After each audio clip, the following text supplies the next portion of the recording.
2023년 아시아 태평양 지역에서 열릴 제28차 유엔 기후변화 협약 당사국 총회를 놓고 지방자치단체들의 유치전이 치열했습니다.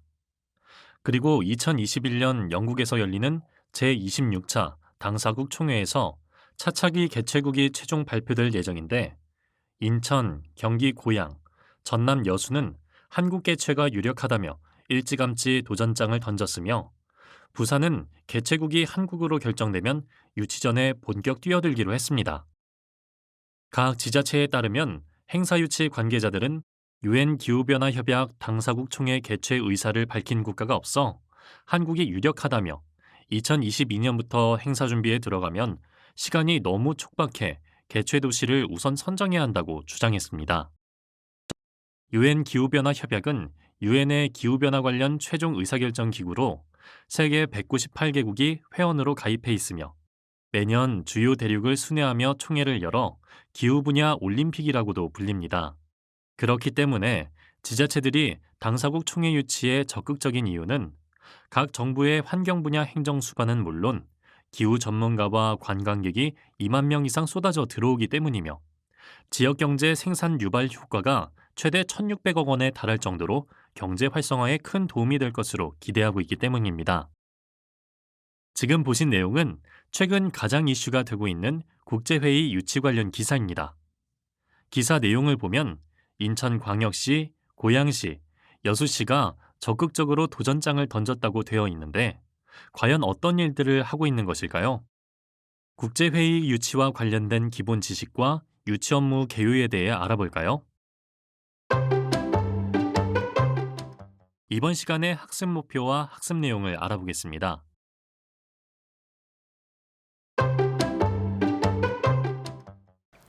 안녕하세요. 파인즈 커뮤니케이션즈 마송희 대표입니다. 저는 2006년 국제회의 기획사에 입사한 후 지금까지 계속 마이스 분야에 근무하며 다양한 업무를 진행하고 있습니다. 오늘 여러분과 함께 살펴볼 국제회의 유치는 마이스 업무 중 아주 매력적인 파트인데요. 1차 시에는 국제회의 유치란 어떤 것인지, 그리고 유치 업무는 어떤 과정으로 이루어지는지 기본 개념을 함께 살펴보겠습니다. 그리고 본 강의 주요 내용은 한국관광공사에서 발행한 2018 국제회의 유치 매뉴얼을 바탕으로 하고 있으니 참고해 주시기 바랍니다. 여러분, 국제회의 유치란 무엇일까요? 쉽게 생각하면 국제회의를 우리나라 또는 우리 도시로 가져오는 것입니다. 특히 국제회의 중에서도 한 곳에서 개최되는 것이 아니라 여러 지역을 순회하며 정기적으로 개최하는 행사들이 있는데요. 이런 행사들은 개최지를 몇 년 전부터 미리 결정하게 됩니다. 1년 주기로 개최하는 회의는 주로 약 2, 3년 전에, 그리고 2, 3년을 주기로 개최하는 회의는 4에서 6년 전에 미리 개최지를 결정하는 경우가 많습니다. 국제회의 유치를 결정하는 과정도 한번 살펴볼까요? 국제회의를 주최하는 국제본부의 조직 구조와 특성에 따라 의결 절차가 달라질 수는 있지만 일반적으로는 이사회나 총회에서 결정하는 경우가 많습니다. 이사회에서 결정하는 경우 이사회를 구성하는 임원진이 결정권자이기 때문에 이들을 대상으로 유치 활동을 펼치게 됩니다. 임원진을 미리 초청해서 개최지를 소개할 수도 있고 국내에서 진행하는 관련 컨퍼런스에 연사를 초청해서 자연스럽게 개최 도시를 소개하고 지지를 호소하기도 합니다. 또 개별적인 친분을 이용해 1대1로 만나거나 개별 서신을 통해 지지를 요청하기도 하고 임원진들이 많이 참석하는 유관 행사가 있다면 홍보 부스를 설치해서 한국과 개최 도시를 소개하는 다양한 홍보물과 이벤트를 진행하는 경우도 있습니다. 이사회 검토를 거쳐 총회에서 표결로 결정하는 경우도 있는데요. 이 경우에는 이사회 검토를 받아 통과하는 것도 중요하지만 총회에 참석하는 각국 대표단을 대상으로 보다 적극적인 유치 활동을 해야 합니다. 먼저 보다 조직적으로 움직이기 위해 총회에 참석할 우리나라 대표단을 구성하게 되는데요. 이때 대표단은 국제적으로 영향력이 있거나 다른 국가 주요 투표권을 가지고 있는 사람들과 친분이 있는 그런 주요 인사들로 선정해서 구성해야 합니다. 대표단은 투표권을 가지고 있는 다른 국가의 대표단들과 만나 그들을 초대해서 한국, 개최 도시, 개최 시설 등을 홍보하고 유치 지지를 부탁하게 되는데요. 1대1로 만나 친분을 통해 홍보하기도 하고 친분이 없는 경우에는 지지를 호소하기 위해서 다양한 홍보물과 기념품, 체험 이벤트를 진행하는 홍보 데스크를 운영하기도 합니다. 그리고 코리안 나잇이라는 이벤트를 기획해서 주요 결정권자들을 초청해서 만찬과 함께 한국과 개최 도시 시설에 대한 홍보 프레젠테이션을 하거나 홍보 영상을 상영하고 한국에 대한 호감을 가질 수 있도록 전통 공연이나 체험, 이벤트를 진행하기도 합니다. 결국 어떤 의사결정 과정을 거치더라도 국제회의 유치에 성공하기 위해서는 국제본부의 조직 구조와 특성을 잘 이해하고 개최지 결정에 영향을 미치는 핵심 인사들이 누구인지를 파악하는 게 가장 중요한 업무라고 할 수 있고 이를 바탕으로 유치 전략을 세우는 것이 중요합니다. 이제 국제회의 개최지를 선정하는 절차와 방식에 대해 한번 살펴볼까요? 개최지를 선정하는 과정은 개최 대륙, 개최 국가, 개최 도시를 기준으로 크게 생각해 볼 수 있습니다. 먼저 개최를 어떤 대륙에서 하게 될지 선정하게 되는데요. 여러 지역을 순회하며 개최하는 국제회의는 일반적으로 대륙별 순환 개최를 원칙으로 하는 경우가 많습니다. 예를 들어 아메리카, 유럽, 아시아, 아프리카 대륙을 순회하며 열리는 국제회의가 있다고 생각해 볼까요? 그리고 이번 행사가 프랑스에서 개최가 되었다면 순서에 따라 차기 행사는 아시아 대륙에서 한 국가를 선정해서 열리게 되는 거죠. 국제회의가 대륙을 순환하더라도 5개의 대륙을 모두 순환하는 것이 아니라 국제회의를 주관하는 단체 회원국이 어느 대륙에 많이 분포해 있고 어느 대륙에 분포가 적은가에 따라 일반적으로 순환 순서가 결정됩니다. 또한 국제회의가 아시아, 아시아 태평양, 북미, 유럽 이렇게 대륙을 정해두고 열리는 경우가 있는데요. 이때는 대륙 순환이 아닌 정해진 대륙에서 국가를 순환하는 방식으로 개최됩니다. 이제 대륙이 정해졌으면 그 대륙 내에서 개최 국가를 정해야겠죠. 개최 국가는 주로 이사회나 의장단, 총회 등 주요 결정권자들이 여러 국가 후보들을 두고 투표를 하거나 회의를 통해 합의하는 방식으로 결정을 하게 됩니다. 서류 심사, 현장 실사, 프리젠테이션을 거쳐 최종 결정 단계로 진행하는 경우가 많습니다. 서류 심사는 국제회의 유치를 희망하는 국가에서 공식적으로 유치 의사를 표명하는 유치 의향서와 이 행사를 유치하게 되었을 때 어떻게 운영하고 예산은 어떻게 마련하고 구체적으로 어떤 계획으로 진행할지 이런 내용을 담은 유치 제안서를 제출하게 됩니다. 서류를 제출하면 이에 대한 평가가 이루어지게 되는데요. 이사회에서 서면으로 평가하는 경우도 있고 필요에 따라 평가위원으로 선정된 임원진이 직접 개최지를 방문해서 평가하는 현장 실사를 진행하는 경우도 있습니다. 현장 실사 후에는 이사회나 총회 투표권을 가지고 있는 주요 인사들을 대상으로 최종 선정을 위한 프레젠테이션을 일반적으로 진행하는데요. 이때 얼마나 매력적인 프레젠테이션을 하느냐에 따라 투표 결과에 큰 영향을 미치게 됩니다. 최종 프레젠테이션을 마치고 나면 이사회 또는 총회 투표 또는 합의에 따라 최종 개최국이 정해집니다. 자, 이제 우리나라가 차기 개최지로 선정되었다고 한번 가정해 볼까요? 국제회의를 유치해온 국내 단체는 이제 또 다른 고민에 빠지게 됩니다. 여러 도시 중에서 우리가 유치해온 국제회의를 가장 잘 개최할 수 있는 도시는 어디일까 말이죠. 그래서 한국 개최가 결정된 후에도 여러 도시들 중에 국제회의에 적합한 후보를 두고 내부 협의를 통해 선정하거나 아니면 개최를 희망하는 도시에 제안서나 프레젠테이션을 요청해서 각 도시가 경쟁을 하는 경우도 있습니다. 하지만 일반적으로 개최국을 결정할 때 개최 도시도 함께 제안하는 경우가 많아서 이 절차는 없는 경우도 많으니 참고적으로만 알고 계시면 됩니다. 여기서 한 가지 저희가 국제회의의 개최 도시를 선정할 때 중요한 사항에 대해서 한 번 더 생각해 볼까요? 국제회의를 유치할 때 개최 도시가 가지고 있는 인프라나 매력이 참 중요한데요. 구체적으로 어떤 요소들이 중요할까요? 국제회의 유치에 반드시 필요한 인프라는 바로 컨벤션 센터입니다. 뉴스 기사에서 대형 국제회의를 유치하기 위해 각 지자체가 각축전을 벌이고 있다는 내용을 보신 적이 있으실 텐데요. 인천, 서울, 광주, 부산, 제주 이런 도시들이 자주 기사에 언급되곤 합니다. 이 도시들은 모두 대형 컨벤션 센터를 가지고 있다는 공통점이 있는데요. 국제회의는 규모가 작은 것도 있지만 1000명이 넘는 큰 행사도 많고 넓은 전시장이 필요하거나 동시에 10개 이상의 소회의실이 필요한 행사도 있어서 컨벤션 센터처럼 규모가 크고 다양한 회의실과 전시장을 가지고 있어야 보다 많은 국제회의를 유치할 수 있습니다. 컨벤션 센터와 함께 숙박시설도 매우 중요한데요. 많은 참가자들을 동시에 수용할 수 있는 충분한 숙박시설을 컨벤션 센터 주변에 갖추고 있어야 합니다. 다양한 국가에서 참가자가 오는 만큼 숙박비도 굉장히 중요한 부분이라서 5성급 호텔부터 굉장히 저렴한 숙박시설까지 다양한 등급과 가격대 숙박시설을 보유하고 있는 도시가 국제회의 도시로 선호됩니다. 다음은 교통입니다. 세계 각국 참가자들이 국제회의에 참석할 수 있도록 개최 도시가 공항과 얼마나 인접하고 있는지 중요한데요.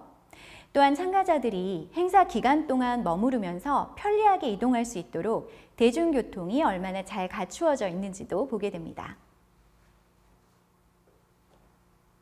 그리고 빼놓을 수 없는 부분이 관광인데요. 여러분이 투표권을 가지고 있는 국제회의 의사결정권자라고 한번 상상해 볼까요? 다른 조건들이 크게 차이가 나지 않은 두 도시가 경합을 벌이고 있다고 한다면 여러분도 놀거리, 먹거리, 즐길 거리가 보다 풍부한 도시를 선택하지 않을까요? 실제 사례로 터키 이스탄불과 싱가포르가 국제회의 유치를 놓고 경합을 벌인 적이 있었는데요. 투표권을 가지고 있던 주요 인사들이 싱가포르보단 이스탄불의 이국적인 풍경과 풍부한 관광 자원에 더 많은 매력과 호감을 느껴서 이스탄불이 유치에 성공하게 되었습니다. 물론 다른 요소들도 영향을 미쳤겠지만 도시 관광 자원 역시 국제회의 유치의 중요한 요소가 될 수 있다는 점은 확실합니다. 예산 역시 국제회의 유치에서 빼놓을 수 없는 부분이죠. 국제회의를 주최하는 본부 입장에서는 국제회의를 희망하는 단체가 얼마나 안정적으로 예산을 확보하고 지출 예산을 줄일 수 있는가 보게 되는데요. 이때 개최 후보 도시의 물가 수준이 큰 영향을 미치게 됩니다. 예를 들어 도시 물가가 너무 비싸서 행사를 개최할 때 드는 행사장 임차료라든가 식비, 숙박비 등이 너무 많이 든다면 예산을 운영할 때 어려움이 있을 수 있어서 이 부분도 꼼꼼하게 함께 검토하게 됩니다. 마지막으로 지자체 및 지원 기관인데요.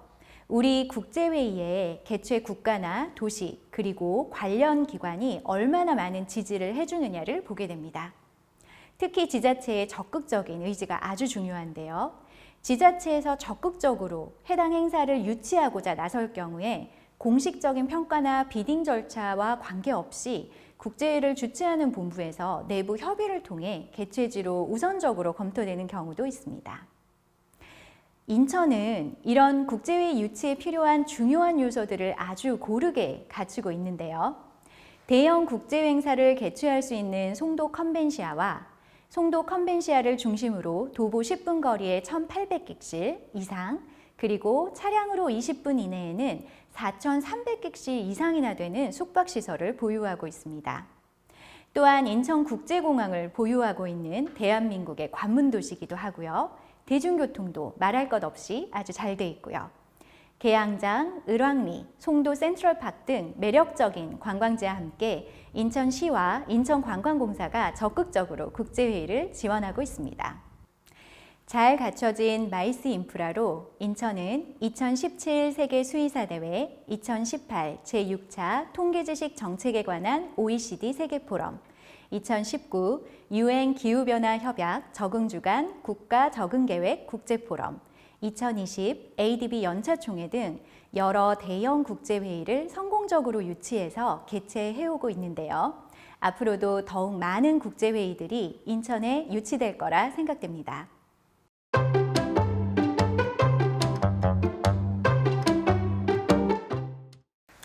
이제 본격적으로 국제회의 업무 프로세스에 대해 알아볼까요?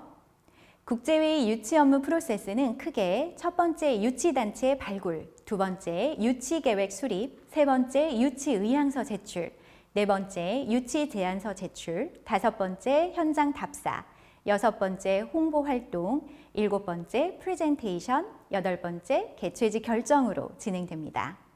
이 과정을 다시 크게 살펴보면 유치 계획을 수립하고 유치 의사를 표명하고 본격적인 유치 활동을 하고 유치를 확정하는 네 단계로도 볼 수 있는데요. 국제회의를 주최하는 본부 내부의 절차와 규정에 따라 더 복잡해질 수도 있고 더 간단해질 수도 있습니다. 여러분들의 이해를 돕기 위해 제15차 전신홍반 루푸스 국제학술대회 유치 성공 사례를 통해 각 단계별로 보다 상세히 살펴보겠습니다. 제15차 전신홍반 루푸스 국제학술대회는 전 세계 전신홍반 루푸스 분야의 최신 지경과 첨단 정보를 공유하며 세계 연구자들 간의 학술 교류를 목적으로 1986년부터 2년에 한 번씩 대륙을 순회하며 개최하는 1,500명 규모의 행사입니다. 이 행사를 한국에 유치해 오기 위해서는 국내에서 행사를 개최할 수 있는 단체가 있어야겠죠. 대한 류마티스 학회 루푸스 연구회를 중심으로 유치 대표단이 구성되어 유치 경쟁에 참여하기로 하였습니다. 이제 유치 대표단은 유치 계획을 수립하게 되는데요. 이를 위해서는 먼저 유치 절차와 필수 조건들을 확인해야 됩니다. 국제회의 본부에서는 일반적으로 유치를 희망하는 단체에 입찰에 필요한 제안서를 요청하는 개최 요청서를 보내줍니다. Request for Proposal, 저희가 RFP라고 많이 부르는데요. 여기에는 주로 행사에 대한 개요, 개최지 선정 조건과 선정 방식 등에 대한 내용이 자세히 담겨 있어서 기본적으로 이 문서를 철저히 분석해서 유치 계획을 수립하게 됩니다. 그럼 루푸스에서는 어떤 항목들을 요구했는지 개최 요청서 한번 살펴볼까요? 국제회의라서 영어로 쓰여져 있는데요. 주요 내용만 제가 간단히 말씀드리겠습니다. 먼저 유치의향서를 2019년 3월 15일까지 제출하라고 강조하였고요. 네, 2019년 13차 샌프란시스코, 2021년 14차 이탈리아에 이어서 2023년에 15차 행사가 개최된다라고 요약을 해주고 있고요. 그래서 국제회의위원회에서 이 행사를 개최할 개최의향서를 접수받고 있으니 개최 히스토리에 따라 아시아가 선호되는 지역이고 SLE 연구 경험과 국제 행사에 대한 조직적인 지원이 필수 조건이라고 명기하고 있네요. 유치 의향서를 보내야 할 담당자 이메일을 알려줬고요.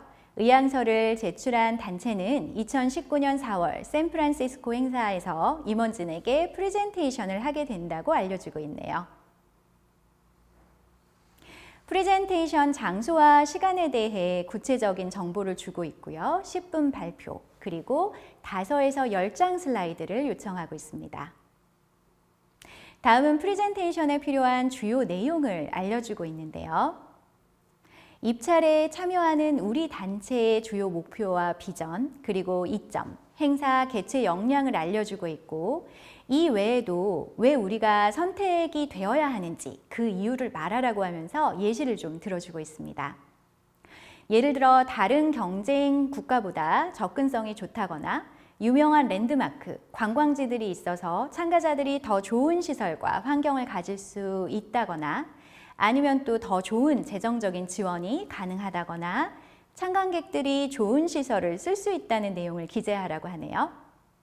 그리고 마지막으로 행사장에 대한 제안과 행사 운영의 세부 사항들을 기재하도록 되어 있습니다. 이 문서에 보다 상세한 별첨을 넣어서 성공적인 비딩을 위한 가이드라인을 본부에서 구체적으로 제시했는데요. 주요 부분들을 중심으로 한번 살펴볼까요?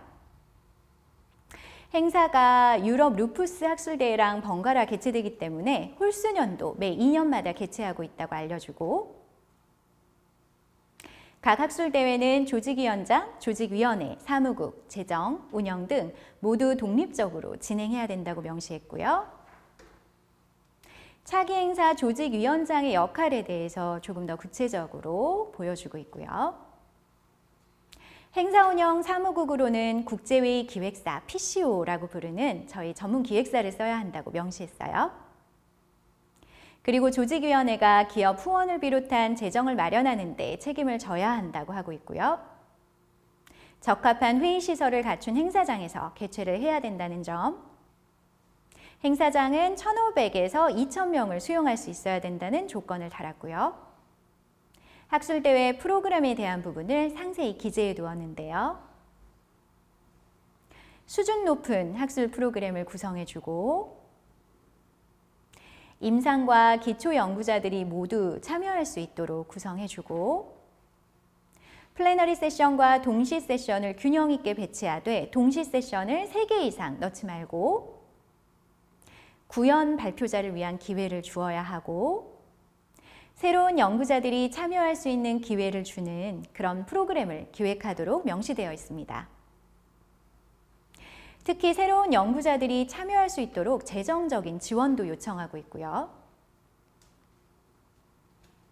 과거에 초록이 450편 정도 접수됐다고 알려주면서 일반 구형과 포스터 발표를 위한 충분한 시간, 공간을 제공하라고 되어 있습니다.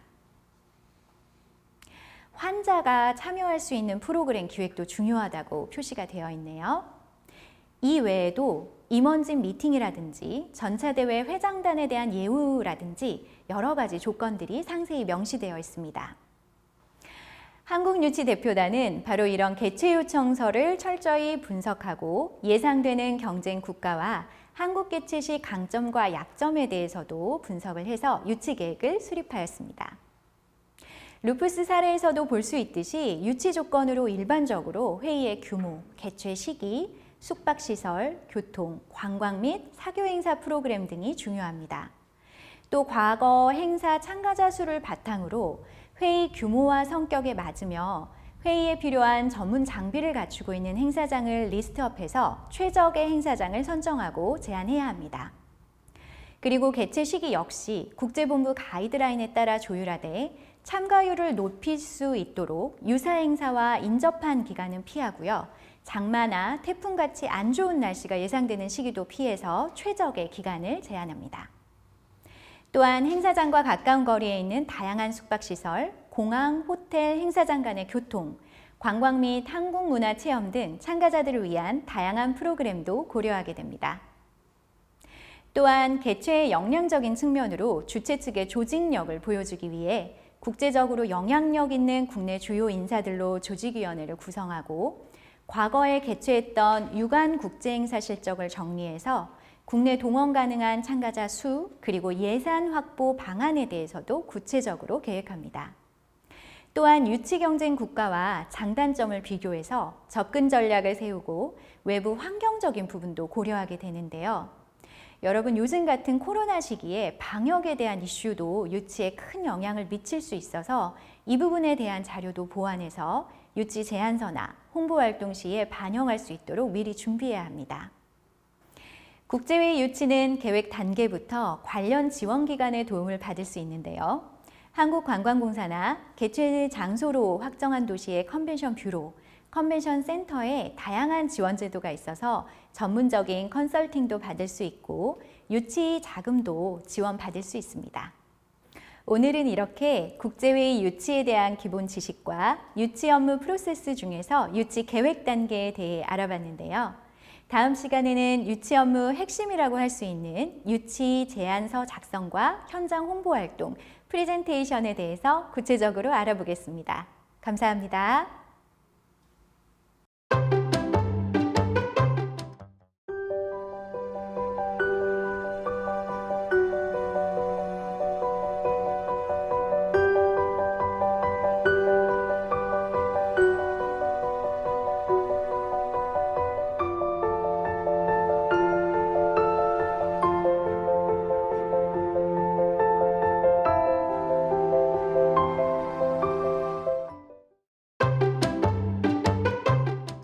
이번 시간에는 국제회의 유치 개요에 대해 학습하였습니다. 수고하셨습니다.